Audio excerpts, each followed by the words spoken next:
কেমন আছেন সবাই? আশা করি ভালো আছেন সবাই। আজকে পাশের বাসার ছেলের সাথে ঘটে যাওয়া একটি ঘটনা শেয়ার করব।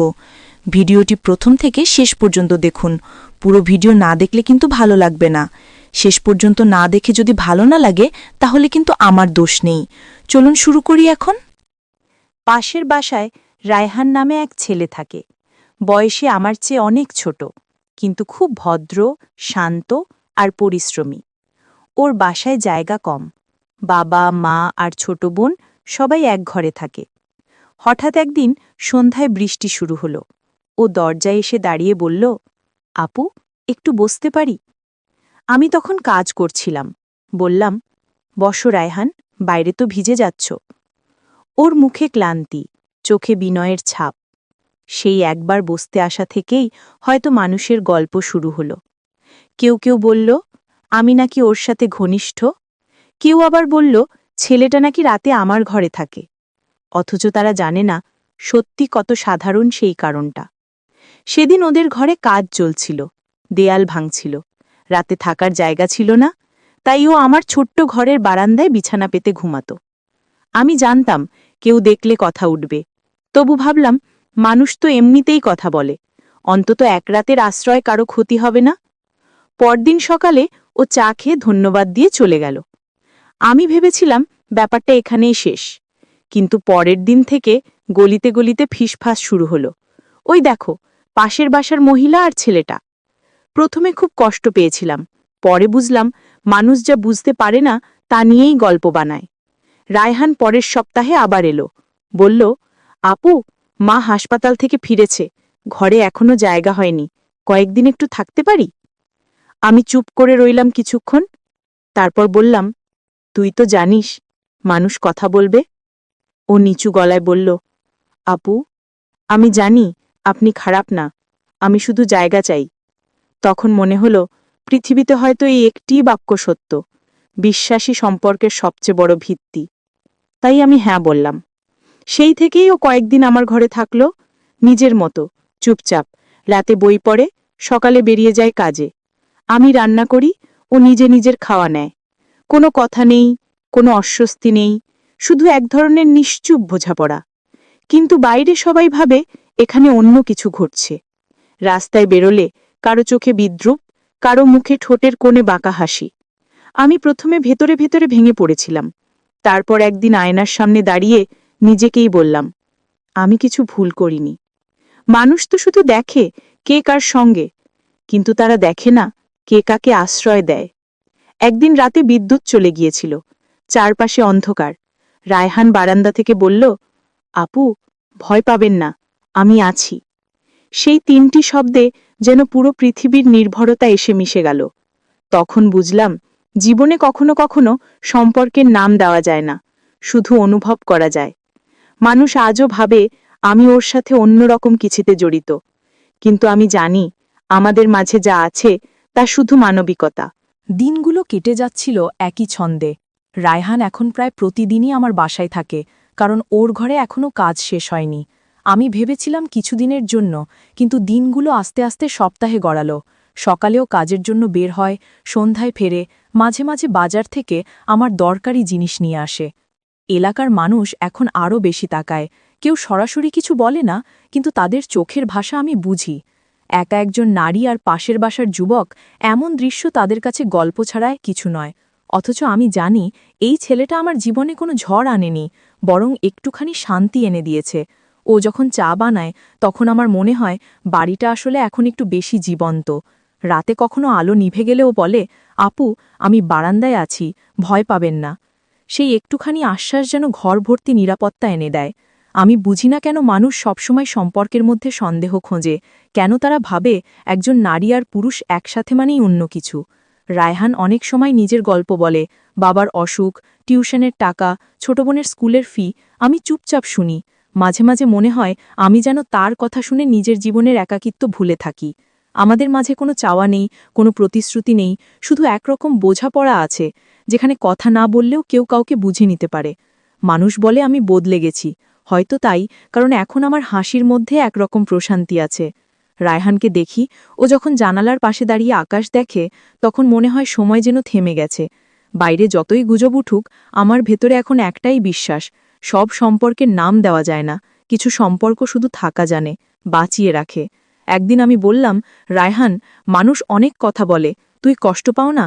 ও হেসে বলল, আপু, কথা তো ওদের কাজ, কিন্তু আমি জানি আপনি আমার জন্য কতটা করছেন। সেই মুহূর্তে মনে হলো, এত বছর পর কেউ আমার হৃদয়ের ভাষা বুঝল। সময়ের সাথে সাথে এলাকার মানুষদের কৌতূহল যেন আরও বেড়ে গেল। কারো চোখে কৌতুক, কারো চোখে প্রশ্ন। কেউ সোজা মুখে বলে, কেউ ফিসফিস করে, কেউ আবার ইচ্ছে করে আমার দরজার সামনে থেমে যায়। আমি চুপ করে যাই, আগের মতো প্রতিবাদ করি না। একসময় এসব কথায় কষ্ট পেতাম, এখন শুধু ভাবি, মানুষ বুঝে না, তাই বলে। রায়হান এখন পুরোপুরি এখানে থাকে না, কিন্তু প্রায় প্রতিদিন আসে। ওর কাজ শেষ হয় সন্ধ্যার দিকে, তখন আমি জানি ও দরজায় কড়া নাড়বে, বলবে, আপু, আমি এসেছি। আমি বলি, বসো রায়হান, চা দিই। তারপর আমরা চুপচাপ বসে থাকি। অনেক কথা না বলেও একরকম স্বস্তি আসে। ওর উপস্থিতি এখন আমার জীবনের এক অভ্যেস হয়ে গেছে। কিছুদিন আগে পাশের বাসার এক মহিলা আমাকে বলল, আপনার সংসার তো আগেই শেষ, এখন আবার ছেলেপুলে নিয়ে নতুন কিছু ভাবছেন নাকি?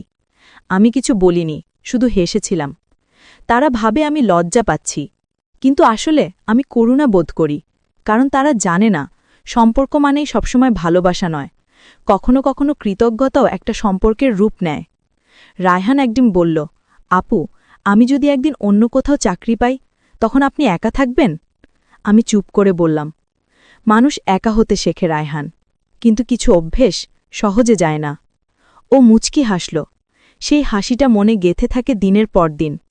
রাতে যখন বাতাসে জানালার পর্দা উড়ে, মনে হয় ও এখনো বারান্দায় বসে আছে। আমি বুঝি, এই শহরে কারো উপর নির্ভর করা মানে লোকের চোখে সন্দেহ। তবু আমি ভয় পাই না, বরং এই সমাজের দৃষ্টি এখন আমার কাছে আয়নার মতো, যেখানে আমি প্রতিদিন নিজেকে নতুন করে দেখি, আরও শক্ত হয়ে উঠি। মানুষ আজও গল্প বানায়, বলে আমি নাকি একটা ছেলেকে বশে রেখেছি। আমি হাসি, কারণ তারা জানে না, ওকে আমি শুধু একটা জায়গা দিয়েছি, যেখানে সে নিঃশব্দে নিজের জীবনটাকে গুছিয়ে নিতে পারে। আমি শুধু একটা মানুষকে সাহায্য করেছি, আর সে বিনিময়ে আমার একাকিত্বের দেয়ালে কিছু রং ছড়িয়ে দিয়েছে। এটাই সত্যি, পৃথিবীর সব গল্পে নাম দেওয়া যায় না, কিছু সম্পর্ক শুধু নীরবতার ভেতর বেঁচে থাকে। আমি জানি না সামনে কি হবে, কিন্তু জানি যতদিন ও আসবে আমি চায়ের কাপটা গরম রাখব, কারণ কারো ফিরে আসার আশা নিয়ে চা বানানো এক ধরনের ভালোবাসা। একদিন দুপুরে অফিস থেকে ফিরেই দেখি দরজার সামনে কয়েকজন লোক দাঁড়িয়ে, তাদের চেহারায় কৌতূহল আর তুচ্ছতার মিশ্র একটা দৃষ্টি। তারা পাশের ফ্ল্যাটের লোকজন। একজন বলল, আপু, আপনি জানেন আপনার বাসায় একটা ছেলে প্রতিদিন আসে? মানুষ কি বলে শুনেছেন? আমি শান্ত গলায় বললাম, হ্যাঁ জানি, ও আমার পরিচিত, ওর কাজের প্রয়োজনে আসে।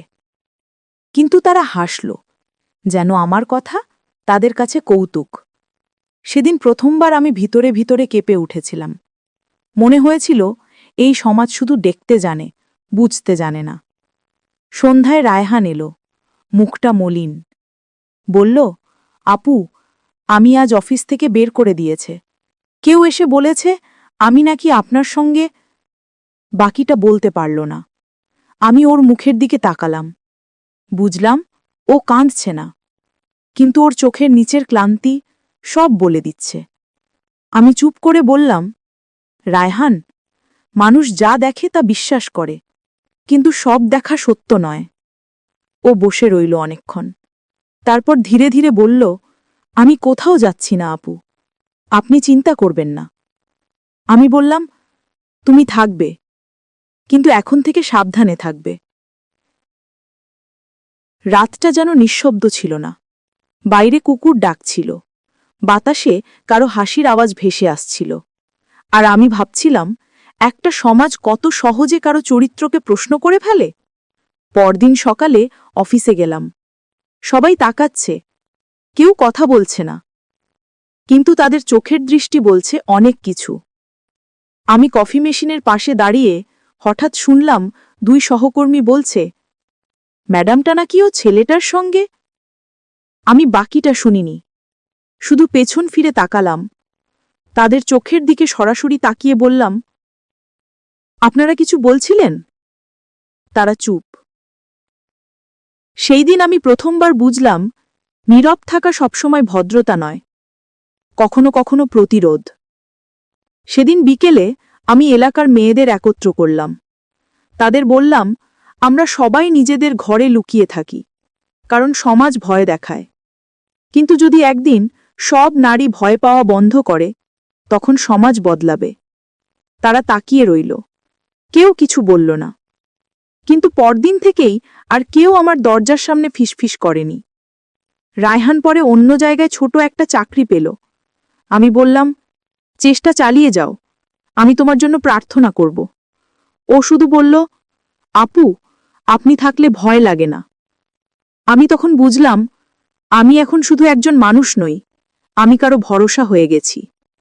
এক রাতে ওর ফোন এলো, বলল, আজকে বাসায় থাকবেন না? আমি হেসে বললাম, আমি সবসময় থাকি রায়হান, শুধু দরজাটা এখন একটু শক্ত করে বন্ধ রাখি। ও হাসল। সেই হাসিতে আগের মতো সরলতা নেই, আছে অভিজ্ঞতার ছাপ। আমি জানতাম, সময় হয়তো আমাদের দূরে নিয়ে যাবে, কিন্তু এই শহরের কোনো এক কোণে আমাদের নীরব গল্পটা বেঁচে থাকবে, একজন নারী ও এক তরুণের, যারা একে অপরকে সমাজের ভয়ে নয়, মানবতার টানে চিনেছে। রাতে জানালার পাশে দাঁড়িয়ে আমি বললাম, মানুষের চোখে দোষ থাকলে আমার কিছু যায় আসে না। আমি জানি আমি কাকে সাহায্য করেছি, আর সেই সাহায্য কারো জীবন বদলে দিয়েছে।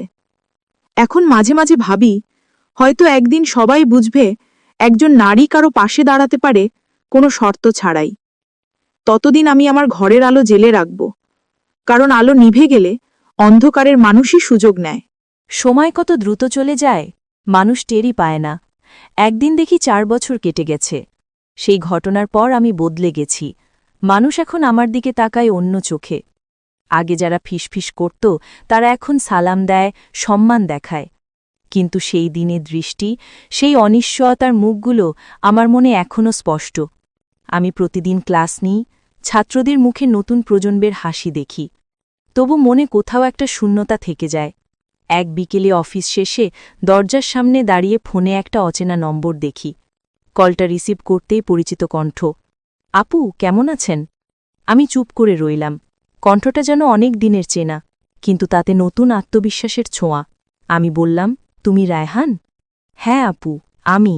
অনেক দিন পর। আমি এখন একটা সফটওয়্যার কোম্পানিতে কাজ করি। আপনার কথা মতো চেষ্টা থামায়নি।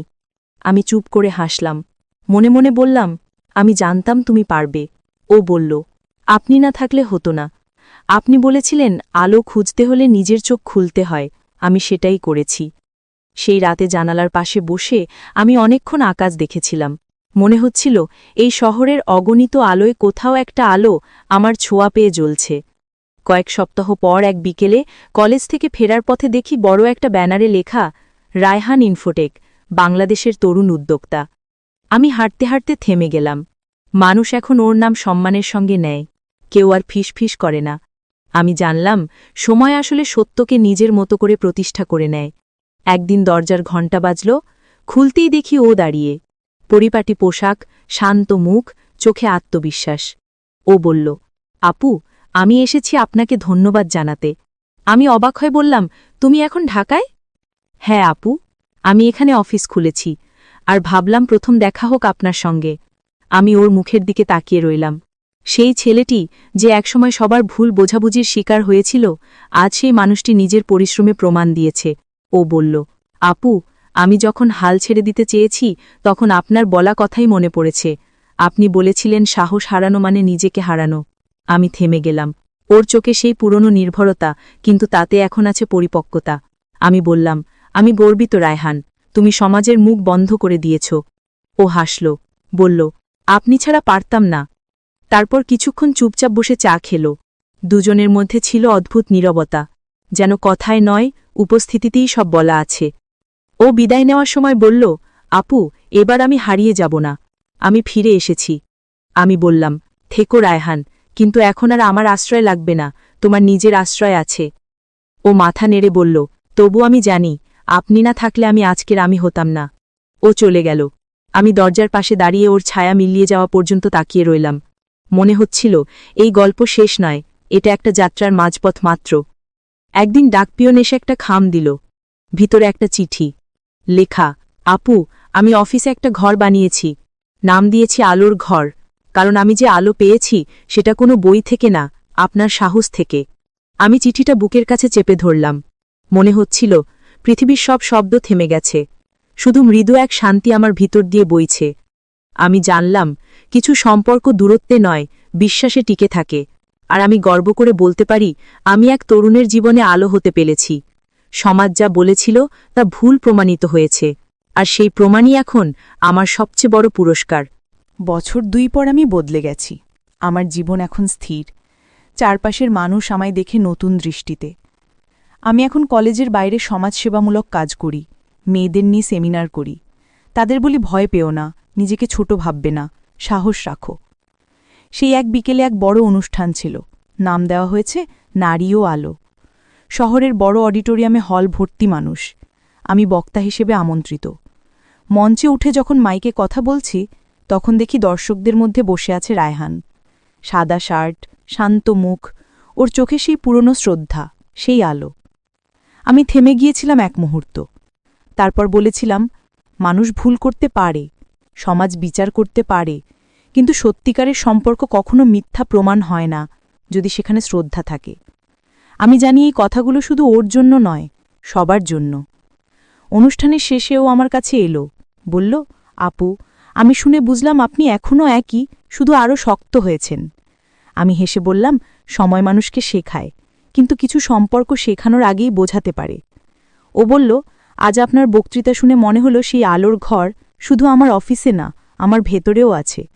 আমি বললাম, আলো একবার জ্বলে উঠলে নেভে না। ওর চোখে জল চিকচিক করছিল। আমি বললাম, কেঁদো না রায়হান, এখন সময় হাসার, কারণ আমরা প্রমাণ করেছি ভালোবাসা মানেই দুর্বলতা না, সাহায্য মানেই অন্যায় না। সেই দিন অডিটোরিয়ামের আলো নিভে যাওয়ার আগে আমি ওর দিকে তাকিয়ে হাসলাম। মনে হলো পৃথিবীর সব দোষারোপ, সব ভুল ধারণা সেই হাসির সঙ্গে মিলিয়ে গেল। কয়েক সপ্তাহ পরে পত্রিকায় দেখি রায়হান এখন যুব উদ্যোক্তা পুরস্কার পেয়েছে। তার সংস্থার নাম এখন আলো ছড়াচ্ছে।